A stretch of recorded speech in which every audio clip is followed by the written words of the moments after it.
Oke, sekarang hari Senin artinya kita kembali lagi di ngobrol apa? Ngobrol seru seputar apa aja. Oke, nah sekarang ini kita dengan salah satu narasumber yang tadi kita sudah dengar, dia bisa mengucapkan tagline-nya dengan semangat. Nah, ini pasti narasumbernya juga pasti sangat semangat nih, semangat muda.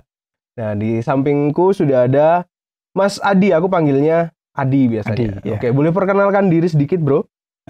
Perkenalkan ya, nama saya itu Diki Andika Adi Sulaiman. Cukup panjang tapi biasa dipanggilnya itu Adi. Dari kecil Adi, tapi kalau besar kadang dipanggil Diki. Karena nama depannya. Nama depannya ya. Oke.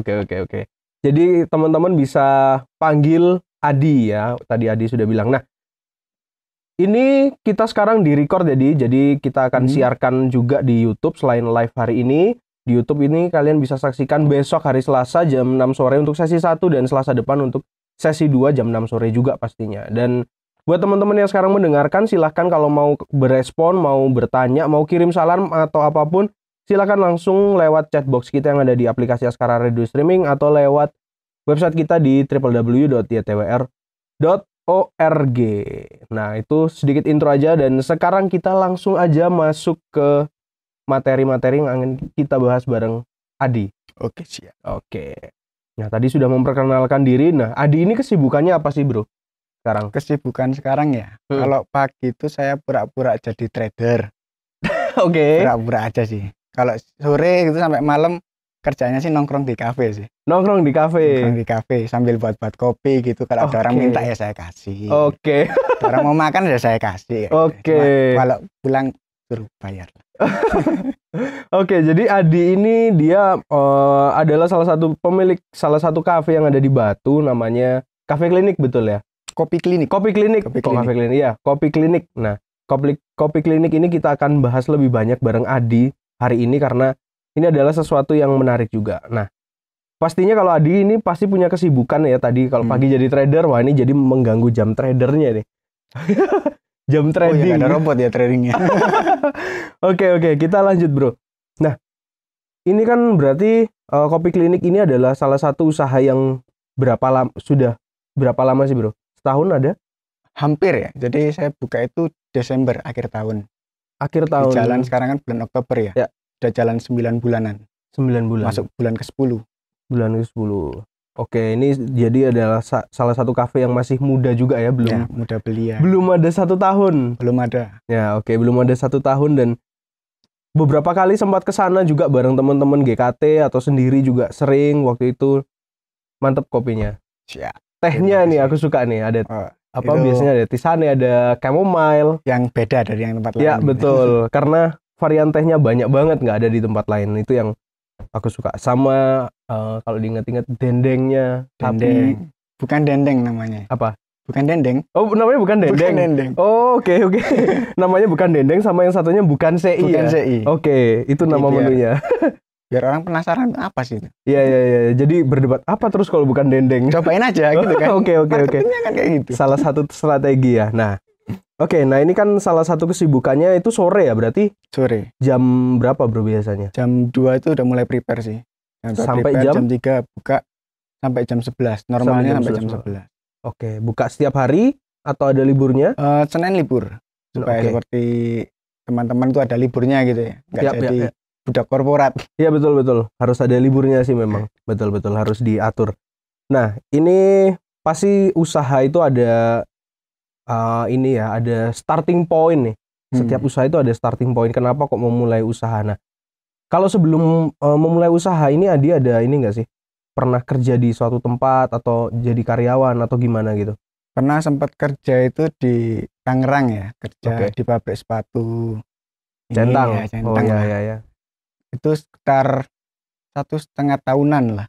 1,5 tahun di Tangerang. 1,5 tahun di sana udah enak, udah jadi pegawai tetap. Cuma berpikir lagi gitu kan.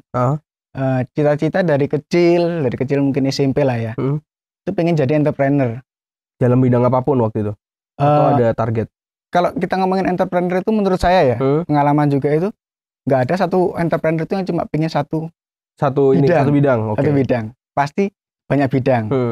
Kalau saya itu kepinginnya 2. Satu untuk di manufaktur minimal home industry. kedua F&B. Oke.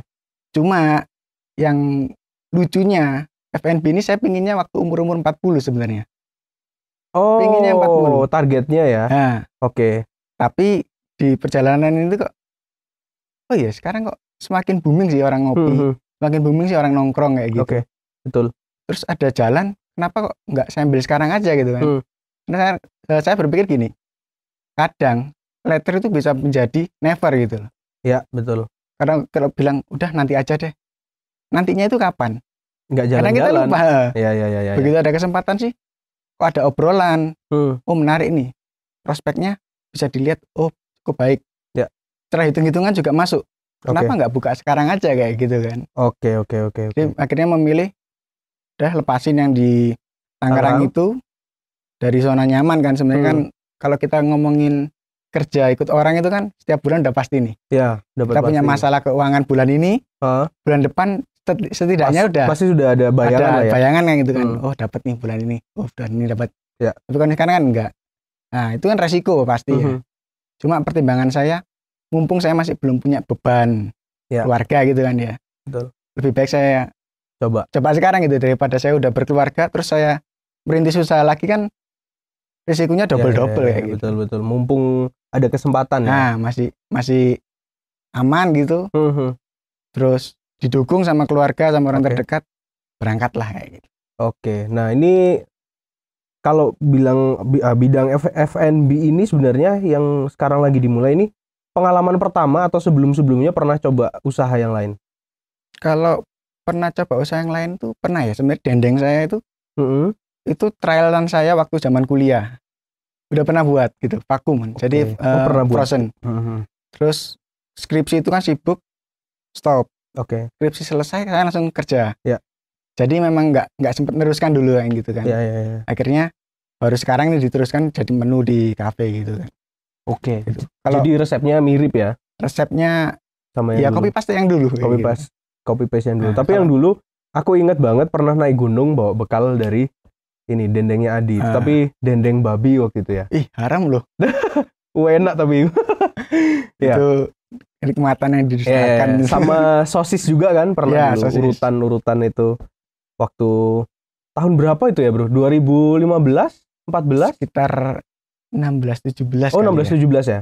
Oke. Aku 18 tuh lulus 2018. Berarti sekitar 16 17. 16 17. Itu berarti pengalaman pertamanya justru itu ya? Kalau yang untuk F&B ya. F&B. Oh, berarti ada bidang lain nih selain F&B, yang manufaktur tadi mungkin. Kalau manufaktur ya ikutnya kan di kuliah. Aku kuliahnya teknik kimia. Oh. Jadi bidangnya manufaktur. Kayak gitu. Dan nantinya tetap akan saya kejar ke sana gitu. Oke. Tapi kalau untuk bisnis yang selain F&B pernah coba juga nggak? Kalau selain F&B belum pernah. Belum. Ya? Sampai sekarang ini mungkin belum. Ya ngelesi. Ngelesi itu bisnis apa itu ya? Pendidikan. Jasa. Ya, betul. Oke, berarti sudah pernah coba itu dan akhirnya diteruskan lagi sekarang ya? Ya, diteruskan. Dikembangkan lagi sekarang. Nah, pengembangannya lebih ke arah sekarang kan karena saya suka minum hangat gitu ya, khususnya kopi sama teh. Saya lebih kejar di sananya. Oke. Nah, kita lanjut lagi nih ke pertanyaan berikutnya. Nah, ini kan pasti kalau mau mulai usaha itu butuh modal, butuh dana. Ya. Nah, waktu itu Adi gimana sih bisa mendapatkan modal awal untuk membangun? Kalau dibilang modal awal untuk membangun kan sebenarnya saya join ya, ini nggak satu orang pribadi. Oke. Tapi untuk part saya gunakan itu tabungan. Oke. Jadi waktu kerja di Tangerang itu saya kerja dapat duit tapi hidupnya kayak mahasiswa kere gitu. Bener-bener nabungnya itu ekstrim. Katakan punya gaji sekian gitu ya. Paling yang saya jatah untuk hidup sehari-hari gitu kan, untuk makan apa sekitar 1 juta. Sisanya harus masuk tabungan. Oke. Saya paksakan masuk saham waktu itu. Oke. Jadi intinya aku nggak ada spare uang lagi untuk foya-foya lah. Nah, jadi uangnya tahun itu uang di saham ya. Jadi saham. Sekarang tak tarik sebagian untuk buka itu. Oke. Selain sisanya nanti yang jatahnya partner saya, tandem saya. Waktu itu berarti kalau ngomongin saham di waktu-waktu itu berarti udah banyak nih ininya. Apa namanya? Dividennya. Waduh. Mainnya gorengan, kolesterol nggak ada dividen. Oke, gorengan tapi kalau banyak ya lumayan, Bro. Kalau banyak ya. Oke, kita lanjut lagi ya. Nah ini kan memang Adi bergerak di bidang F&B secara khusus di kopi, di teh. Nah itu kan pasti ada ilmu tersendiri ya. Adi pernah belajar di mana dulu? Kalau kopi itu saya suka itu dari awal-awal kuliah lah, yang benar-benar suka sampai tanda kutip fanatik gitu nyari kopi, harus kopi yang enak. Itu pun kenal dari pendeta saya itu. Dari Pak Yos ini. Anda yang meracuni saya dengan kopi gitu. Itu yang ngajarin saya kopi. Oke. Sejak dari itu kenal kopi gitu kan. Kopi yang enak. Ya. Biasanya ya memang mama sendiri selalu goreng kopi sendiri kan. Ya. Beda dari yang lain, cuma waktu dicobain sama Pak Yos ini, kopi ini enak banget gitu loh. Beda kopi gitu ya. Kopi kok nggak pahit gitu kan. Ini kan basicnya kopi kan ada 3. Ya. Arabica, Robusta sama Excelsa. Excelsa ini sebagian orang bilang kopi nangka. Nah, kalau Robusta itu kopinya kalau saya bilang kopi rakyat lah. Oke. Kopi rakyat maksudnya cenderungnya hanya pahit, coklat, kacang gitu. Tapi yang menurut saya paling seneng itu Arabica nih. Variannya rasanya itu macam-macam gitu. Ya. Mau rasa dari fruity ada, floral ada, mau citrus-citrusan juga ada gitu. Itu menarik gitu menurut saya kopinya. Itu buat saya kayak unik nih. Unik nih. Ya, jadi kayak beda gitu. Padahal ini ya 1 biji doang, jadi rasanya bisa macam-macam. Dan kadang dari daerah tertentu bisa menghasilkan apa ya? Rasa yang beda juga, benar nggak sih? Benar. Ya. Kita tanam ketinggian. Yang paling ngaruh ketinggian. Semakin tinggi kopi itu ditanam, semakin enak gitu. Iya, betul. Kayak geisha gitu ya. Ya. Saya lupa itu geisha itu sekitar 4.000 ke atas, MDPL ke atas. 4.000 ke atas. Itu rasanya luar biasa. Harganya juga luar biasa. Ya.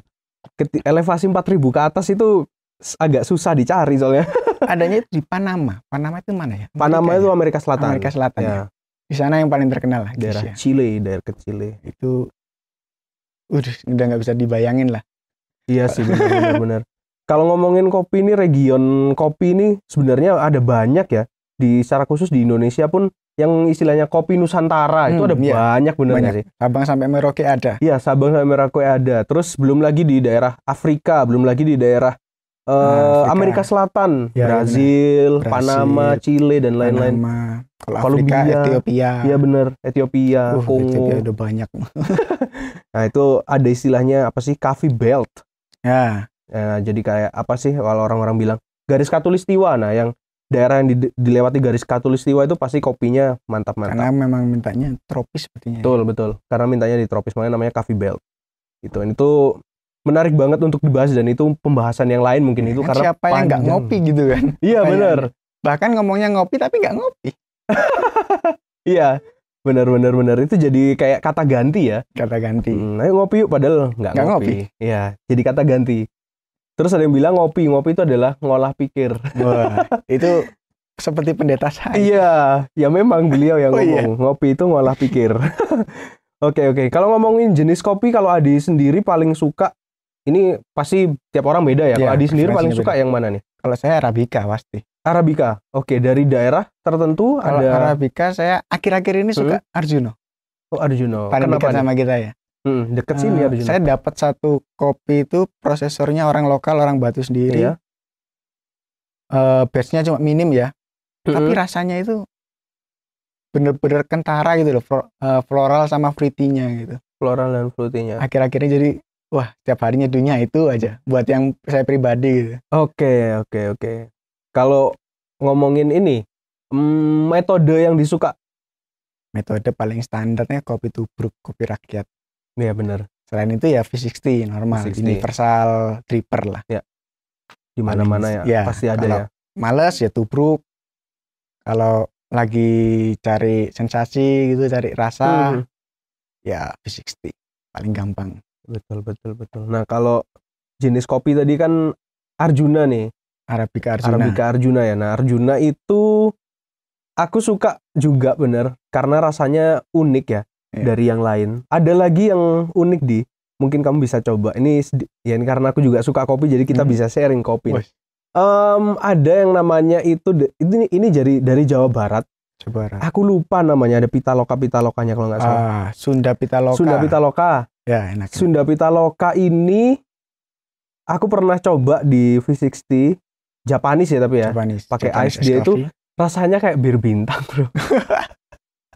Aku ferment jangan-jangan prosesnya itu.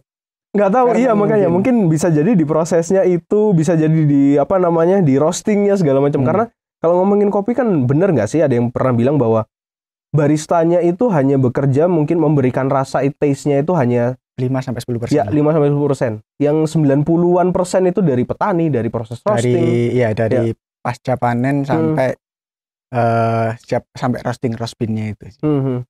Itu 90% ya. Ya, kurang lebih sekitar segitu lah. Dari intinya dari panen merahnya itu sampai ke bentuk gorengan itu. Itu yang paling signifikan mempengaruhinya. Rasa daripada barista ya. Baristanya cuma 5-10%-an ya. Ya, sekitar 5-10% lah. Oke, berarti benar itu. Kecuali metodenya sulit, itu memang barista sangat pengaruh. Oke. Ngomongin metode, kalau metode sulit ini yang kayak gimana nih, yang pernah dicoba? Kalau kayak apa ya? Beda-beda lah setiap orangnya. Cuma paling sulit kalau menurut aku Aeropress.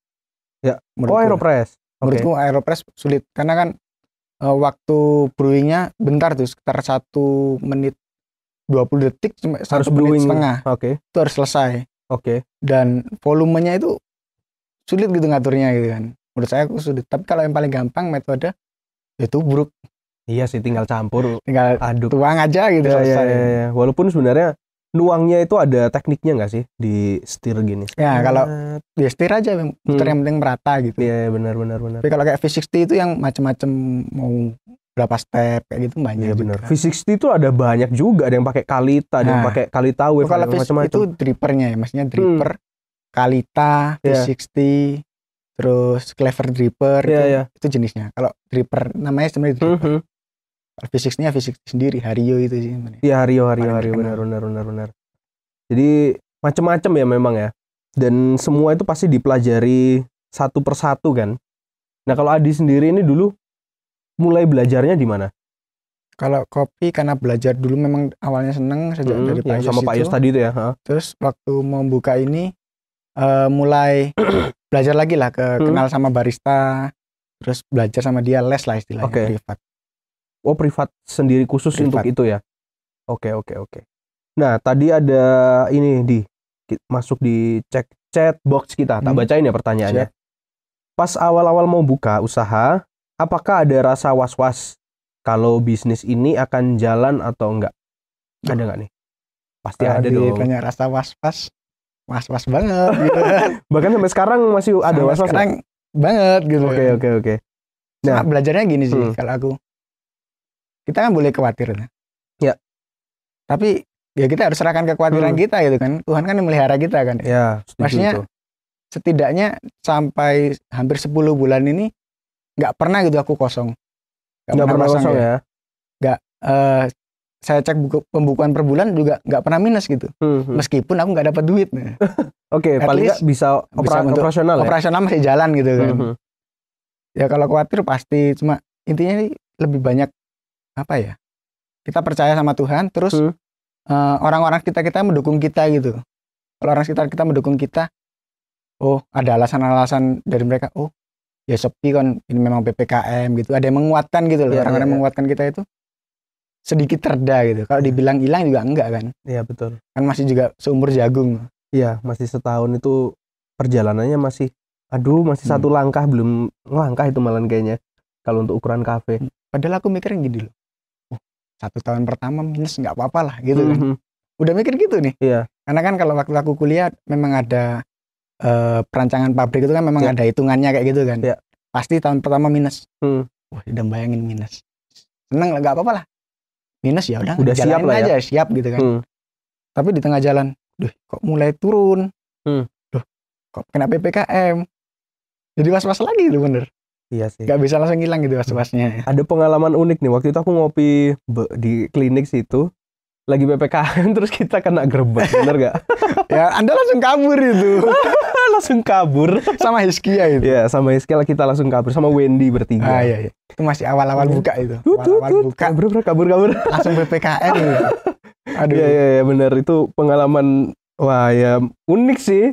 Cuman bisa jadi cerita juga, akhirnya ngakak-ngakak. Itu tambah was-was juga loh. Iya, benar. Salah satu yang bikin was-was khawatir waktu PPKM. Buka kafe di PPKM itu. Grebekan. Takutnya bukan minus lagi. Iya, benar. Takutnya grebekan. Iya, betul. Karena kena sendiri saya waktu itu. Kamu dari mana? Kita lanjut aja. Nah, ini ada pertanyaan lagi satu di chatbox. Ada Rio. Cafe maker itu mahal banget ya, Kak?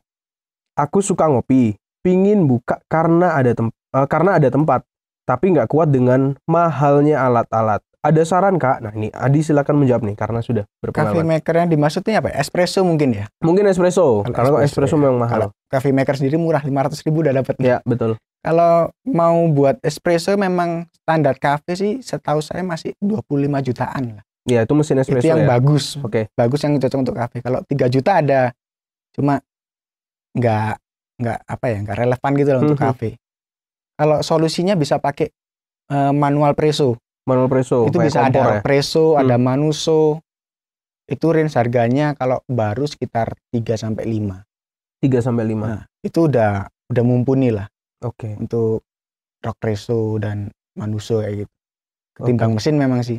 Cuma kelemahannya kalau kita pakai manual presso itu kita harus tambah lagi steamer. Iya, betul. Pakai steamer lagi. Bellman bisa, atau yang rakitan juga bisa. Kalau mau murah lagi bisa sih. Saya pakai French press. Oh, pakai French press. 50.000. Iya sih. Ngocok aja gitu. Betul. Cuman ya capek, Bro. Tapi ini ya, French press ini aku pernah coba sih bikin, itu kan gantinya steamer nggak sih? Ya, bukan steamer, gantinya frotternya sih. Oke. Jadi kalau steamernya tetap kita harus manasin di kompor dulu ya. Manasin di kompor, masukin si French press, terus dikocok sampai ngembang gitu. Itu aku pernah bikin cuman gagal terus. Emang susah sih kalau manual gitu. Kalau manual itu keterampilan. Iya. Bener-bener latihannya lebih banyak daripada kita pakai mesin. Iya, betul. Tapi kalau misalkan kita menguasai itu pakai mesin ya easy lah pasti. Tapi intinya sih sebenarnya bukan masalah mesin ya. Iya, betul. Kapasitasnya kita ya. Duitnya kita kalau ada ya beli mesin. Kalau nggak ada ya seadanya gitu. Yang penting jalan dulu.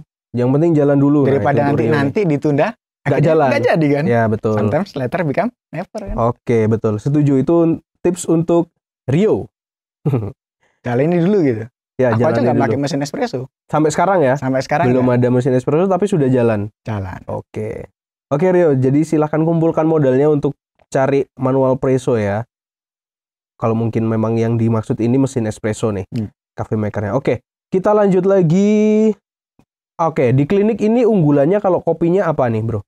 Kalau kopi V60-nya saya ngandalkannya Arjuna sih sekarang. Arjuna sama Pujon. Jadi saya pasang untuk kopinya itu Local Pride dulu lah. Local Pride. Betul, dari sini dulu. Betul. Malang, Arjunaku itu ambil yang Malang, Karangploso sih.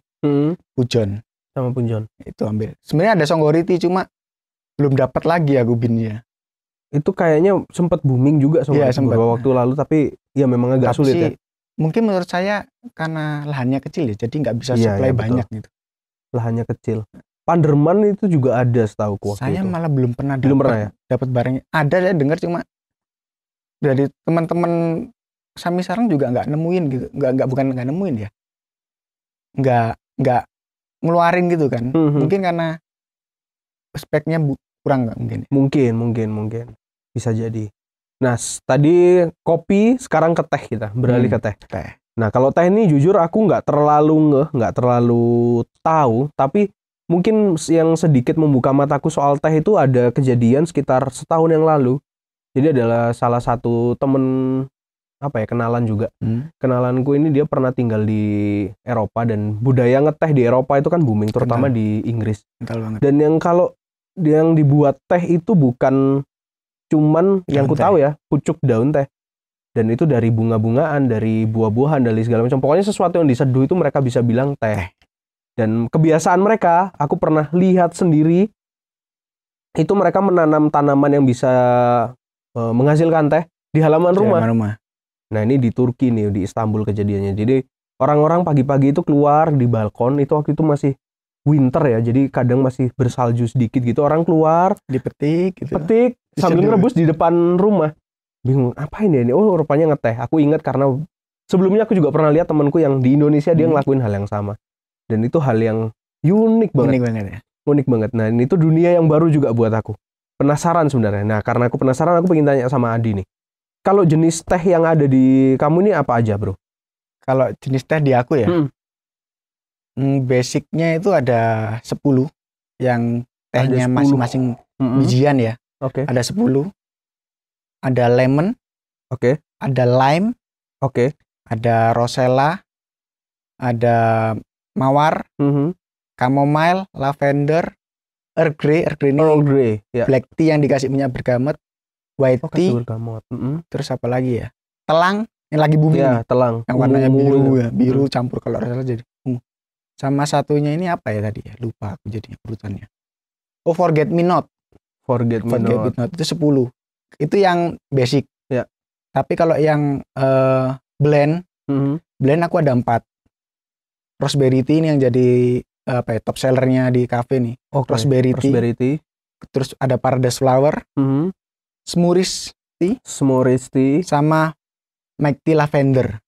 Ada 4 yang untuk blend di tempatku. Itu sih. Oke, itu jenis-jenisnya 14 ya. 14 menu teh di tempatku. Yang single 10 sama yang ngeblend tadi 4 ya? 4. Dan kalau kalian pengen coba silakan mampir ke Kopi Klinik buka dari jam 2 sampai jam 11 malam setiap hari Selasa sampai Minggu. Hari Senin libur. Ya, hari Senin itu libur seperti ya kayak gereja aja ya. Kalau libur hari Senin. Oke, kita ada satu pertanyaan terakhir nih, Bro. Tadi kan kita sudah ngomongin modal segala macam. Nah, kira-kira sejauh ini sudah balik modal kah? BEP ya? BEP belum ya? Oke. Soalnya standar BEP itu sebenarnya ya, menurut teori yang saya pelajari ya waktu di kuliah juga, BEP itu 3-5 tahun. Baru bisa BEP? BEP. Oke. Apalagi bilang, karena kan kalau diomong modalnya kan lumayan juga nih ya. Iya, betul. Gede. Jadi nggak mungkin bisa gitu. Apalagi sekarang kondisinya pandemi. PPKM ini kan bener-bener kan. Bayangkan dulu aku buka jam 4, sedangkan jam 5 harus sudah tutup, kan nggak mungkin. Iya, nggak bisa ngejar kan ya, untuk pendapatan segala macam. Ya belum BEP sampai sekarang gitu. Cuma so far masih on the track gitu loh sama yang tak gambarkan sebelumnya. Apa nama itu? Simulasinya gitu loh. Masih oke. Masih dalam jangkauan gitu. Oke. Standar sih, tergantung modal kita ya. Kalau modal kita besar, jangan berharap dalam 1 tahun tuh BEP gitu kan. Kecuali kita kalau ngomongin skala kecil. Ya.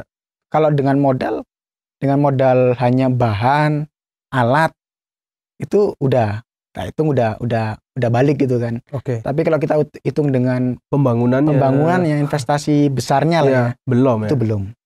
Standar aku hitung sekitar 3-5 tahun. 3-5 tahun dengan track yang sekarang ya. Dengan simulasinya masih mirip kok dengan dengan gambaranku awal. Cuma memang ada downnya sedikit kena PPKM yang terakhir itu. Oke.